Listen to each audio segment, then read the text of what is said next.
Հայաստանը այսօր են կռվա խնձորն է, որ ժամանակին երբ որ մենք ասում ենք, որ մենք պետք է ինքնուրույն գործոն դառնանք, որ գոնե մեզ փրկողներին ի վիճակի լինենք ինչ-որ ձևով օգնել, մեզ փրկելու համար, մենք դա ասել ենք միշտ, բայց քանի որ ունենք ռուսական գործակալական ցանց Հայաստանում, լինի դա Նիկոլը, լինի դա Ռոբերտը, Սերժը կամ Լևոնը, կամ մնացած վարչապետներն ու նախարարները, որ թալանում են երկիրը, դա էլ էր ծրագրի մեջ մտնում, որ թուլացած, անարդար, անօրեն, մի զանգված լինի Հայաստան, դա ծրագիր էր, և որպես աշխատավարձ պարգևավճար իր գործակալներին ասում դուք ձեր երկիրը, ձեր հանքերը գողացեք, ինչ ուզում եք, միլիարդատեր դառեք, սա էր իրանց պարգևավճարը, այս համակարգը Այսօրվա դրությամբ նաև Նիկոլ Փաշինյանը ամեն ինչ արեց գերազանց, որ Հայաստանը ինքնուրույն գործոն չկարողանա դառնա, որ ձայն չունենա, որ մակում դնեն ասեն դու մսխիթ քանդող ես, ձայն չհանի,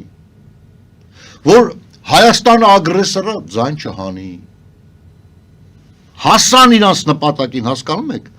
բայց դա բավական չի քաղաքակիրթ աշխարհի համար, որ լսեն ոմն Նիկոլին եւ Հայաստանը քարտեզից ջնջեն։ Ես կասեմ ավելին, Հայաստանի համար նախապատրաստվածը էլ ավելի լավ ապագա։ Նույն արևմուտքի կողմից, քաղաքակիրթ աշխարհի կողմից։ Ինչու, իմ հարցս ինչի եք համարում, որ արևմուտքը ուզում է Հայաստանի տեսնել իր ճամբարում։ Թրամփի նախընտրական ելույթները որ նա պաշտպանելու է աշխարհի բոլոր քրիստոնյաներին։ Այս վրա ուշադրություն դարձրեք, ոչ թե նրա վրա, ինչպես ինքը ասել է, քո խաթր արեցի Ալիև, քո բանը, ես քեզ նայելով։ Նորից եմ կրկնում, Վլադիմիր Պուտինին էլ նա ասեց, Վլադիմիրը հոյակապ տղա է։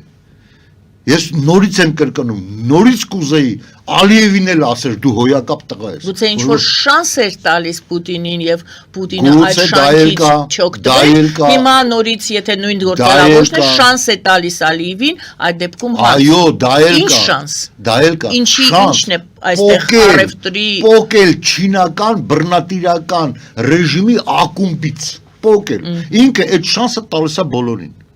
Հավատացեք, չզարմանաք, եթե օրվա մի օրը նաև Հյուսիսային Կորեային այդ շանսը տա,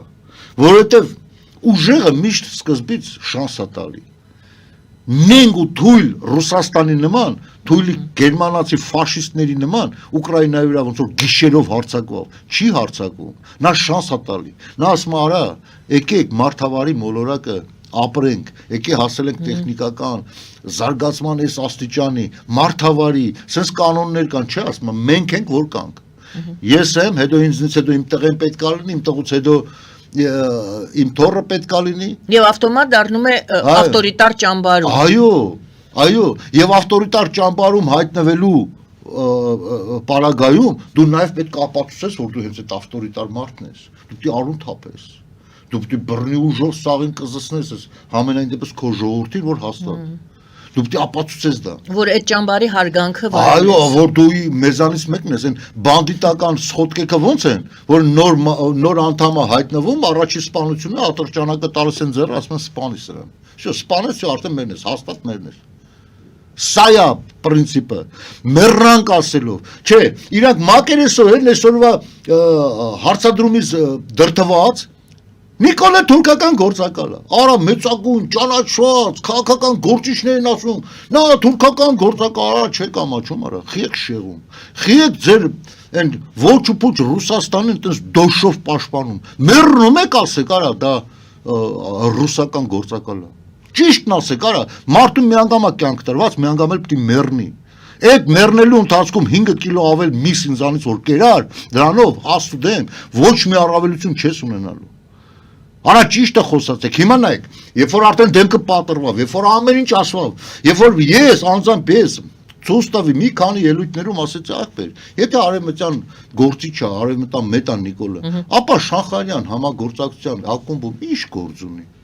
Ինչ գործ ունի։ Նա խաղում է այդ դերը։ Զուգահեռ լսեք ասեմ, Օրբանը այսօր ոտով գլխով Պուտինի ճուտն է։ Բոլորը գիտեն, բայց ոչ թե զուգահեռ գնում է ինքը Եվրոմիության անդամ է։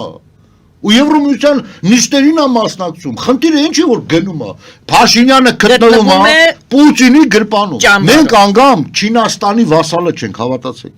մենք Չինաստանի վասալն ենք, ստրուկի ստրուկն ենք, Ռուսաստանը Չինաստանի վասալն է, մենք էլ Ռուսաստանի, Պուտինի գրպանում է, Ալիևը,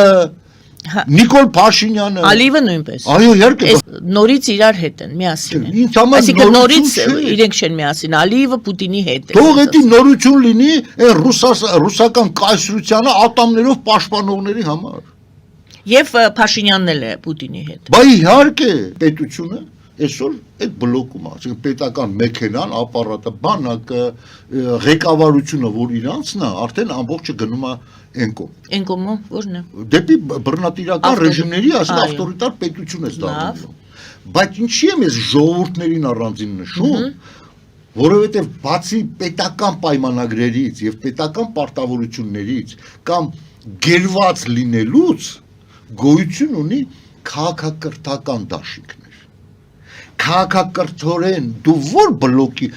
ինչ ազգի ես ինչ արժեհամակարգի ես ծառայում, քաղաքակրթական, դուք հասկացեք, հիմա Բելարուսը իր քաղաքակրթությամբ, ամբողջությամբ, ինչպես նաև Ուկրաինան, Լեհաստանը, դա եվրոպական ցիվիլիզացիա են, ճիշտ է, արևելյան Եվրոպա են, բայց եվրոպական ցիվիլիզացիա։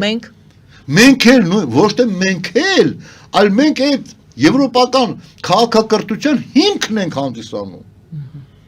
Այսօր ամբողջ Եվրոպայի, ամբողջ աշխարհի Ռուսաստանը շանս ուներ, Ռուսաստանը այնքան է խառնվել ույգուրա, թաթարական, իսլամական տարբեր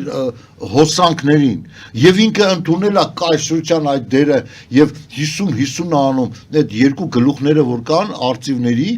որի վրա երկուսի վրա խաչ ադրված, այսօր իսլամական աշխարհը ասում է, չէ, մի արծիվի գլխի վրա պետք է կիսալուսինը դրված լինի։ Այսինքն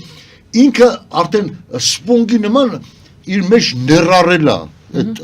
քաղաքակրթության, արևելյան քաղաքակրթության այդ հիմքերը։ Դրա համար իրան շանս կար, դրա համար էր Տրամպը Պուտինին հնարավորություն տալի, շանս տալի, վերադառնալ, քիչ բուժվել եւ չուզեց։ Հիմա նույն ձևը չի Նիկոլը ոչ թե չի ուզում, այլ Նիկոլը իրավունք էլ չունի ուզենալ կամ չուզենալ։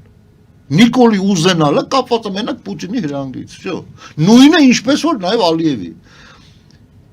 Ոգևորվողներ կային, հեսա տեսեք, հեսա նա ինչ անելու, հեսա նա Ադրբեջանին ինչ անելու։ Դուք տեսել եք մի հատ այդպես հոսանք, Հյուսիսային Կորեայում, Ադրբեջանում, որ իրանք դեպի քաղաքակիրթ աշխարհի սերտաճման process-ներին ուզենան մասնակցել, ուղղակի ճնշված են, չկա, որովհետև իրանք քաղաքակրթորեն պատկանում են արևելյան բռնատիրական ռեժիմներին։